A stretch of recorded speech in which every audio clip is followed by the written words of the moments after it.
तो last part में 17 जैसे ही गोकू के साथ में अपने आइलैंड पे वापस आता है, वो देखता है कि उसके आइलैंड पे बहुत बुरा डिस्ट्रक्शन फैल चुका है।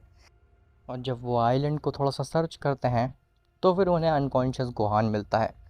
उस गोहान को लेकर के गोकू वहाँ से चला जाता है योजिरोबे के पास में, क्योंकि गोहान की हालत काफ़ी ज़्यादा बुरी होती है अब उसके आगे।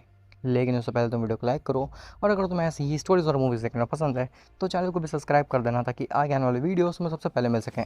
खैर, तो गोकू गोहान को लेकर के पहुंचता है योजिरोबे के पास में, जहाँ पे वो गोहान को ज़मीन पे रखता है और कहता है, योजिरोबे, क्या तुम्हारे पास में शिंजो बीन्स हैं? मुझे जल्दी दो, मुझे इस गोहान को खिलाना है ताकि ये सही हो सके। योजिरोबे गोहान की तरफ देखता है तो वो थोड़ा सा कंफ्यूज्ड होता है। योजिरोबे कहता है, ये कौन सा गोहान है आखिर? अ, तुम्हारा बेटा तो काफ़ी जवान था, यंग था, और उसका तो दोनों हाथ थे, इसका एक हाथ कैसे बचा? गोकू कहता है, उसका जवाब तो यही दे सकता है, बस तुम मुझे शिंजो दो और कुछ ज़्यादा सवाल मत करो।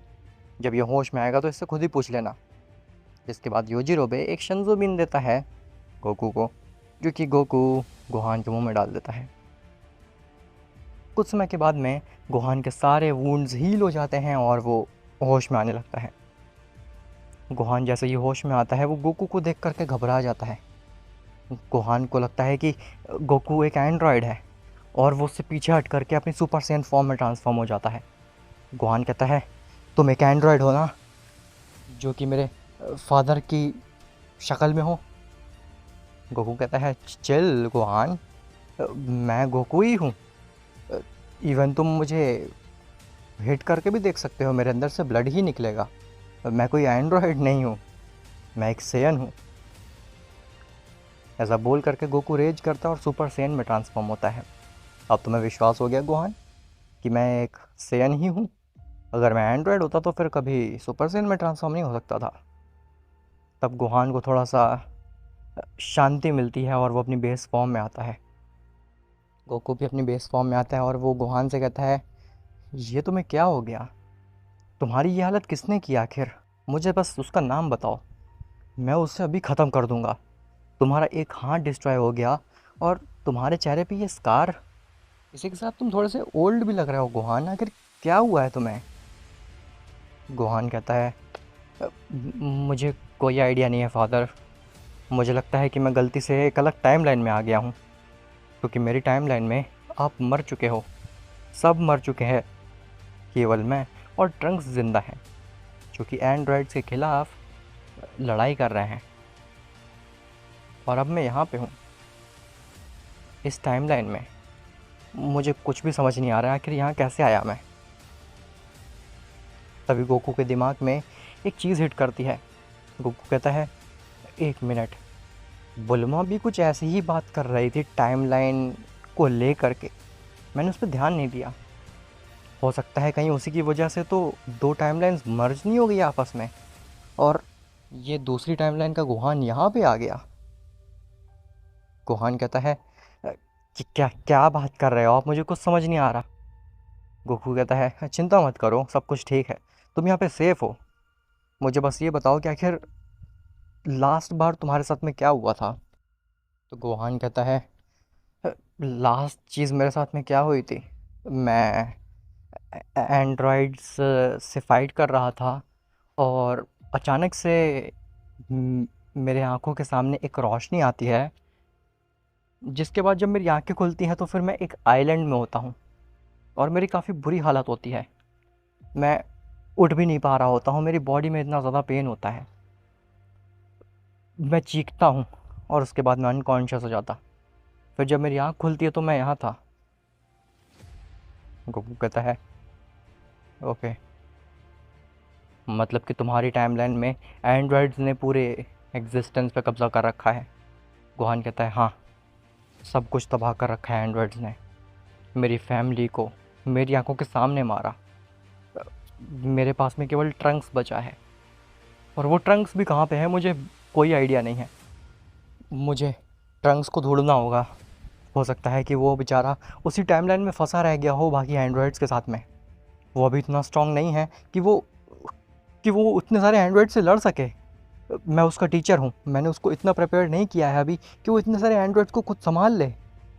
मुझे जाना होगा, मुझे अपनी टाइमलाइन में जाना होगा और ट्रंक्स की मदद करनी होगी। गोकू कहता है, रुक जाओ गोहान, शांत। मैं जानता हूँ तुम बहुत परेशान हो अपनी टाइमलाइन को लेकर के, लेकिन सब कुछ ठीक हो जाएगा, मेरी बात मानो। बुल्मा एक बहुत ही अच्छी साइंटिस्ट है, वो कुछ ना कुछ रास्ता निकालेगी जिसकी मदद से तुम ना ही केवल अपनी टाइमलाइन में जा पाओगे बल्कि अपनी टाइमलाइन को बचा भी पाओगे। मेरी बात मानो गोहान, मैं तुम्हारा फादर हूँ।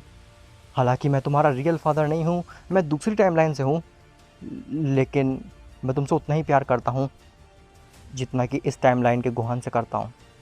मेरी बात मानो, तुम्हें मुझ पर ट्रस्ट है ना गोहान? गोहान कहता है, हाँ फादर, मुझे आप पे ट्रस्ट है, पूरा ट्रस्ट है। मैंने कितने अरसे के बाद अपने मुंह से फादर बोला है। मुझे तो याद भी नहीं है कि मैंने लास्ट टाइम फादर कब बोला था। मेरी आंखों के सामने एंड्रॉइड्स ने आपको मारा था, सबको मेरी आंखों के सामने ख़त्म किया और मैं कुछ भी नहीं कर पाया। मेरा एक हाथ चला गया जिसकी वजह से मैं बहुत ही ज़्यादा कमज़ोर और वीक हो गया। अब तो मैं इतना कैपेबल भी नहीं हूँ कि मैं सभी एंड्रॉइड से निपट सकूँ। मेरे पास में अब आप ही आखिरी सहारा हो जो कि मेरी मदद कर सकते हैं मेरी टाइमलाइन को बचाने में, और इस टाइमलाइन को भी। अगर मैं इस टाइमलाइन में आ गया हूँ तो फिर वो एंड्रॉइड्स भी इस टाइमलाइन में आ गए होंगे, और अगर वो एंड्रॉइड्स इस टाइमलाइन में हैं तो फिर हमें सतर्क होना चाहिए। वो एंड्रॉइड्स बहुत पावरफुल हैं, उनके पास में इनफाइनाइट पोटेंशियल है, वो अपनी पावर्स लगातार बढ़ाते रहते हैं। इसी के साथ साथ वो इतने एडवांस हैं कि वो अपने ही जैसे और एंड्रॉइड्स क्रिएट करते रहते हैं हमेशा। गोकू कहता है, "हाँ, तुम बिल्कुल चिंता मत करो, हम सब कुछ संभाल लेंगे। योजिरो पे, क्या तुम मुझे थोड़ी सी और शंजोबिन दे सकते हो सकता है कि हमें उसकी ज़रूरत पड़े आने वाले समय में। तो योजिरो पे एक बैग ऑफ शंजोबिन्स देता है गोकू को और कहता है, उम्मीद करता हूँ इतनी काफ़ी होंगी। जिसके बाद गोकू उन शंजोबिन्स को लेकर के और गोहान को लेकर के पहुँच जाता है कैप्सूल कॉर्प में। गोहान जैसे ही कैप्सूल कॉर्प को देखता है तो उसकी आंखों में आंसू आ जाते हैं। गोहान कहता है, ये कैप्सूल कॉर्प, ये जगह देख करके मुझे अपनी टाइमलाइन की याद आ गई। वहाँ पे कैसे मैं अपनी फैमिली के साथ में खेलता था, कैसे मैं पढ़ता था, लेकिन एंड्रॉयड ने सब कुछ डिस्ट्रॉय कर डाला। मुझसे मेरा हाथ छीन लिया, मेरी फैमिली छीन ली, सब कुछ छीन लिया। गोकू कहता है, गोहान देखो, मैं जानता हूँ तुमने काफ़ी कुछ खोया अपनी टाइमलाइन में, लेकिन अभी उस बारे में सोच करके कोई भी फ़ायदा नहीं है। तुम्हें आगे बढ़ना होगा। अगर तुम्हें अपनी बची हुई टाइमलाइन को बचाना है, ट्रंक्स को बचाना है, इस टाइमलाइन को बचाना है, हमें बचाना है, तो फिर तुम्हें आगे बढ़ना होगा। तुम्हें पीछे की चीज़ें भुलाना होगा और आगे फोकस करना होगा। अगर तुम पीछे ही अटके रह जाओगे तो फिर हो सकता है कि तुम एंड्रॉयड से सही से फाइट ना कर पाओ। गोहान, मैं जानता हूँ ये चीज़ काफ़ी ज़्यादा मुश्किल होती है, अपनी पुरानी चीज़ों को भुला पाना बहुत ही ज़्यादा मुश्किल होता है, लेकिन ट्रस्ट मी, अगर तुम एक बार अपनी पुरानी चीज़ों को भुला दोगे तो फिर चीज़ें काफ़ी ज़्यादा ईजी हो जाएंगी, और ये चीज़ मुझसे अच्छे से कोई नहीं जानता। खैर, अब वो सब छोड़ो और चलते हैं बुल्मा के पास में, देखते हैं क्या वो बता सकती है कि आखिर क्या हुआ है। जिसके बाद गोकू और गोहान बुल्मा और वजीटा के नज़दीक जाते हैं, जो कि अभी तक कैप्सूल कॉर्प के कंपाउंड में खड़े थे। गोकू बुल्मा के पास पहुंचता और कहता है, क्या हुआ, कुछ पता चला तुम्हें? आखिर ये सब क्या हो रहा है? वजीटा की सबसे पहले नज़र जाती है गोहान पे। वजीटा गोहान का चेहरा देखता है और थोड़ा सा कंफ्यूज लग रहा होता है। वजीटा कहता है, "अ, क्या ये गोहान है?" गोकू कहता है, हाँ मुझे पता है तुम्हारे दिमाग में काफ़ी सारे क्वेश्चन आ रहे होंगे, और मेरे दिमाग में भी आ रहे थे जब मैं पहली बार इससे मिला था, लेकिन मुझे लगता है कि तुम्हारे क्वेश्चन का जवाब बुल्मा के पास में है, हमारे पास में नहीं। वजीटा कहता है, अच्छा, इस गोहान को तुम अपने साथ लेकर के आ रहे हो और इसका जवाब बुल्मा देगी, कैसे? गोकू कहता है, बुल्मा मुझे लगता है कि तुम्हारी डिवाइस जो चीज़ें सेंस कर रही है वो कहीं दो टाइमलाइन के मर्ज होने की वजह से तो नहीं सेंस कर पा रही है, कहीं ऐसा तो नहीं है?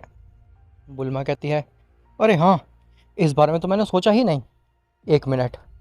ऐसा बोल करके बुल्मा सीधे कैप्सूल कॉर्प की तरफ भागती है और वो कैप्सूल कॉर्प से कुछ नोटबुक लेकर के आती है।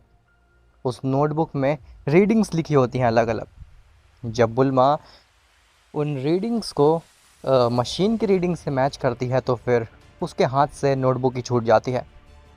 वजीटा कहता है, क्या हुआ, तुम्हारे हाथ से नोटबुक क्यों छूट गई आखिर?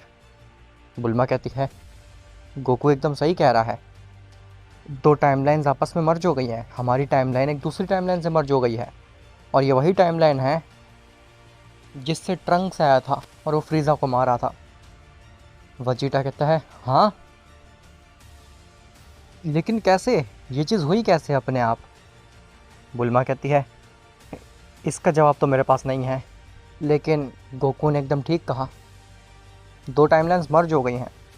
गोकू कहता है, और केवल यही नहीं वजीटा, इस गुहान के साथ साथ कुछ मेहमान भी आए हैं हमारी टाइमलाइन में जो कि इस टाइमलाइन को बर्बाद करेंगे। वजीटा कहता है, मेहमान, आखिर किसकी बात कर रहे हो तुम? तो गोकू कहता है, एंड्रॉइड्स की। इस गुहान की टाइमलाइन को पूरी तरीके से एंड्रॉइड्स ने डिस्ट्रॉय कर डाला था और अब वो हमारी टाइमलाइन में भी आ चुके हैं। हमें उन्हें जल्द से जल्द रोकना होगा, इससे पहले कि वो और भी ज़्यादा स्ट्रॉन्ग बन जाए। खैर, वहीं एंड्रॉइड 17 के प्लानट पे जब गोकू गोहान को लेकर के वहाँ से चला जाता है तभी उसके सामने दो बीइंग्स आते हैं। 17 कहता है, तुम दोनों, अ, क्या तुमने इस आइलैंड की ऐसी हालत की है? उसमें से जो एक बीइंग होता है वो तो 17 ही होता है, दूसरी टाइमलाइन का 17, और जो दूसरा बीइंग होता है वो अननोन होता है। दूसरी टाइमलाइन वाला 17 कहता है, अरे इससे क्या ही फ़र्क पड़ता है कि ये जगह हमने डिस्ट्रॉय की है या फिर नहीं, तुम तो एक एंड्रॉयड हो ना, तुम्हें आखिर इन बेवकूफ़ से क्रीचर्स से क्यों ही फ़र्क पड़ता है? सारे क्रीचर्स तो मरने के लिए ही बने हैं, हम तो बस उनका काम आसान कर रहे हैं, सभी क्रीचर्स को ख़त्म करना, जो कि हमने अपनी टाइमलाइन में किया। और सॉरी, मैं बताना भूल गया तुम्हें, मिलाना भूल गया तुम्हें अपने टाइमलाइन के ओमनीपोटेंट से। इनका नाम है ओमनी ड्रॉइड। इन्होंने सिंगल हैंडेडली ग्रैंड प्रीस्ट और जेनो दोनों को ही डिफीट कर दिया था हमारी टाइमलाइन में, और अब ये इस टाइमलाइन में आए हैं, इस टाइमलाइन को पूरी तरीके से डिस्ट्रॉय करने के लिए, हर क्रीचर को ख़त्म करने के लिए और यहाँ के ओमनीपोटेंट को भी मारने के लिए। मेन टाइमलाइन का 17 कहता है, हाँ, लेकिन तुम ऐसा करना क्यों चाहते हो? आखिर तुम्हारा मोटिव क्या है? तुम इन बेजुबान जानवरों को मार करके, इन ह्यूमंस को मार करके क्या साबित करना चाहते हो? वो तो कितने अच्छे होते हैं। अल्टरनेट टाइमलाइन का 17 कहता है, अच्छा, क्रीचर्स अच्छे होते हैं? वही क्रीचर्स जो एक दूसरे को मार डालते हैं अपने फ़ायदे के लिए, वही क्रीचर्स जो अपने आगे किसी की नहीं सुनते, जो अपनी ईगो में ही रहते हैं। तुम उन क्रीचर्स को बचाने की बात कर रहे हो? उन्होंने नेचर का कैसा हाल कर रखा है, क्या तुमने वो नहीं देखा? इतने बड़ी बड़ी बिल्डिंग्स खड़ी कर दी हैं और तुम्हें लगता है कि वो ये सब करके सही कर रहे हैं? मेन टाइमलाइन का 17 कहता है, हाँ, तुम मेरा ब्रेन वॉश करने की कोशिश कर रहे हो, तुम कोशिश कर रहे हो मुझे अपने जैसा बनाने के लिए, तुम चाहते हो मैं तुम्हारे साथ रहूं, तुम्हारी बातें मानूं और इन बेचारों को मार डालूं। तो ऐसा बिल्कुल नहीं होने वाला है, मेरी बात जान लो। अल्टरनेट टाइमलाइन का 17 कहता है, वैसे हमें तुम्हारी ज़रूरत भी नहीं है, जैसे हम बाकी क्रीचर्स को ख़त्म करेंगे वैसे हम तुम्हें भी ख़त्म करेंगे, लेकिन तुम्हारे पास में एक मौका है, तुम हमारे साथ में आ सकते हो। ऐसा बोल करके वो अल्टरनेट टाइमलाइन का एंड्रॉयड 17 और ओमनी ड्रॉइड, ये दोनों ही वहाँ से गायब हो जाते हैं। 17 अपने घुटने पे बैठता है और कहता है, ये क्या हो गया, ये कैसे हो गया, मैंने ग्रैंड प्रीस्ट से गलत विश मांग ली, मुझे पता होना चाहिए था कि मेरे सारे वर्जन्स अच्छे नहीं होंगे, मैंने मैंने पूरी टाइमलाइन को एक खतरे में डाल दिया है, मुझे इसके बारे में गोकू वेजिटा से बात करनी होगी, इससे पहले कि ये एंड्रॉइड्स कुछ गलत करें, मुझे उन्हें बताना होगा कि एक बहुत बड़ी मुसीबत आ गई है हमारे मल्टीवर्स में, ताकि उस चीज़ से हम जल्दी टैकल कर सकें। नहीं, अभी तो केवल ये आइलैंड डिस्ट्रॉय हुआ है, मैं पूरे टाइमलाइन के साथ ऐसा नहीं होने दे सकता। जिसके बाद 17 भी वहाँ से चला जाता है। तो एंड्रॉयड 18 अपने घर पे होती है और एंड्रॉयड 18 कुछ काम कर रही होती है। तभी उसकी नज़र विंडो के बाहर जाती है, तो एंड्रॉयड 18 को दूसरी एंड्रॉयड 18 बाहर खड़ी दिखती है। एंड्रॉयड 18 को पहले लगता है कि ये शायद से कुछ उसे इल्यूजन हो रहा है, शायद से उसको कुछ उसके अंदर कुछ प्रॉब्लम आ गई है। लेकिन धीरे धीरे विंडो की बाहर वाली एंड्रॉयड 18 नज़दीक आने लगती है। जैसे जैसे वो एंड्रॉयड 18 नज़दीक आ रही होती है, रियल एंड्रॉयड 18 को थोड़ी सी घबराहट होने लगती है। तभी पीछे से किरलिन एंड्रॉयड 18 पे हाथ रखता है, और जैसे ही किरलिन एंड्रॉयड 18 पे हाथ रखता है वो घबरा जाती है, और जैसे ही वो पीछे देखती है तो पीछे किरलिन होता है। किरलिन कहता है, क्या हुआ, तुम मुझसे कैसे डर रही हो आखिर? एंड्रॉयड 18 कहती है, वो सामने कुछ था। ऐसा बोल करके जब 18 सामने देखती है तो सामने कुछ भी नहीं होता, कोई एंड्रॉयड 18 नहीं खड़ी होती उसके सामने। किरलिन कहता है, तुम तो एक एंड्रॉयड हो, आखिर तुम्हें तुम्हें भी इल्यूजन्स हो रहे हैं। मैंने पहली बार किसी एंड्रॉयड को इल्यूजन होते देखा है। 18 कहती है, नहीं, मैंने वाकई में सामने एक एंड्रॉयड 18 देखी थी मेरी जैसी, और वो मेरी तरफ आ रही थी। किरलिन कहता है, अच्छा, तो अब वो कहाँ चली गई? तभी पीछे से आवाज़ आती है, कहीं नहीं, वो तो यहीं पे है। जैसे ही किरलिन ये आवाज़ सुनता है तो उसके चेहरे पे जितनी भी स्माइल होती है वो सारी गायब हो जाती है। किरलिन पीछे मुड़ता है तो किरलिन के पीछे एंड्रॉयड 18 खड़ी होती है, दूसरी टाइमलाइन की। रियल एंड्रॉयड 18 कहती है, देखा, मैं झूठ नहीं बोल रही थी, ये सच है। वो दूसरी टाइमलाइन के एंड्रॉयड 18 कहती है, ओह किरलिन, तुम्हें कितने समय बाद देखा। खैर, अपनी टाइमलाइन में तुम्हें जैसे मैंने मारा था वैसे तुम्हें भी मारती हूँ। ऐसा बोल करके एंड्रॉयड 18 सीधे किरलिन का सर पकड़ लेती है और उसके सर को क्रश करने लगती है। जो रियल एंड्रॉयड 18 होती है वो किरलिन को बचाने की कोशिश करती है, लेकिन दूसरी टाइमलाइन के एंड्रॉयड 18 थोड़ी सी स्ट्रांग होती है। वो ऑलमोस्ट पूरी तरीके से किरलिन का हेड क्रश करने ही वाली थी कि तभी पीछे से एंड्रॉयड 17 आता है और वो दूसरी टाइमलाइन की एंड्रॉयड 18 के ऊपर वार करता है, जिसकी वजह से उसके हाथ से किरलिन छूट जाता है और वो बच जाता है। इससे पहले कि दूसरी टाइमलाइन की एंड्रॉयड 18 कुछ रिएक्ट कर पाती, एंड्रॉयड 17 और 18 ये दोनों ही मिल करके उसके ऊपर लगातार वार करने लगते हैं। एंड्रॉयड 18 एक साथ दोनों को नहीं संभाल पा रही होती। तभी किरलिन कहता है, साइड हट जाओ 17 और 18। जैसे ही 17 और 18 साइड हटते हैं तो किरलिन एक डिस्ट्रक्टो डिस्क फेंक देता है दूसरी टाइमलाइन के एंड्रॉयड 18 पे, और वो डिस्ट्रक्टो डिस्क एंड्रॉयड 18 को बीच से कट कर देती है, जिसके बाद उनको थोड़ा सा सुकून मिलता है। एंड्रॉयड 18 ज़मीन में बैठती है और कहती है, ये क्या था, आखिर ये एंड्रॉयड कहाँ से आई थी, मेरी बहरूपिया। 17, तुम सही समय पे आ गए वरना सब कुछ ख़राब हो जाता। एंड्रॉयड 17 कहता है, बहुत बड़ी प्रॉब्लम हो गई है। 18 कहती है, प्रॉब्लम, आखिर कैसी प्रॉब्लम? जिसके बाद 17 एक्सप्लेन करता है कि कैसे उसने ग्रैंड प्रीस्ट से एक विश की बजाय दो विश मांगी थी। एक विश सभी यूनिवर्सेस को वापस लाने की, और दूसरी विश कि उसे अपने अल्टरनेट वर्जन से मिलना था, जिसकी वजह से शायद से एक ऐसी टाइमलाइन से उनकी टाइमलाइन मर्ज हो गई है जिसमें कि करप्टेड एंड्रॉयड्स थे, और वो अब हमला कर रहे हैं मेन मल्टीवर्स पे, मेन टाइमलाइन में। अब आखिर क्या वो सब मिल करके उन एंड्रॉइड्स को रोक सकते हैं, और ओमनी ड्रॉइड को रोका जा सकता है क्या? क्योंकि ओमनी ड्रॉइड बताया है 17 ने कि वो अकेले ग्रैंड प्रिस्ट और जेनो को हरा चुका है, तो फिर वो कितना ही शक्तिशाली होगा, उसे कैसे ही रोका जाएगा? क्या उसे रोकने का कोई तरीका है? वैसे ये सब तो हमें पता चलेगा नेक्स्ट पार्ट में।